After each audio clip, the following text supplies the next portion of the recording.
مساء الفل على كل متابعين يوميات عايزه تنام. النهارده جايبه لكم فيديو جديد.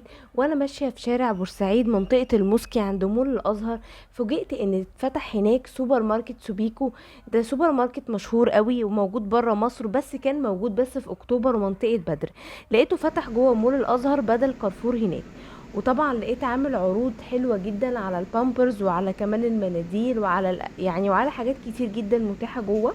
هو اصلا يعني بيعرف نفسه بان هو اول سوبر ماركت في مصر للبيع جملة وقطاعي، يعني كل ما تشتري كميات اكبر مثلا بالصندوق بعلبة البسكوت او كده، تلاقي التكلفة قلت عليك. وحتى البامبرز كمان لما تشتري بكميات اكتر بتاخد كمان اسعار اقل. بصراحة السوبر ماركت هناك كبير جدا وحلو جدا، في حاجات كتير. انا كان نفسي اصور لكم السوبر ماركت كله، بس طبعا للاسف الامن ما كانش لذيذ قوي جوه وما كانش عايز حد يصور. وكاني يعني بصور منشأة حساسة مش سوبر ماركت. يعني انا قلت له ان انا بصور العروض والاسعار الحلوه والخصومات للناس والامهات اللي زي اللي بتدور على اسعار احسن. فبس ما كانوش حابين يعني، فصورت الجزء ده خاصة. يعني عارفة اهم حاجة للامهات، انا لقيت فعلا في فرق كتير قوي يا جماعة في اسعار البامبرز عنده عن بره. فيا رب الفيديو ينفعكم وتحبوه. انا صورت المنظفات والمناديل الورقية والبامبرز وان شاء الله الفيديو يعجبكم.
اللي هو الازرق والاسود. حرب. حرب. مع حرب الناس.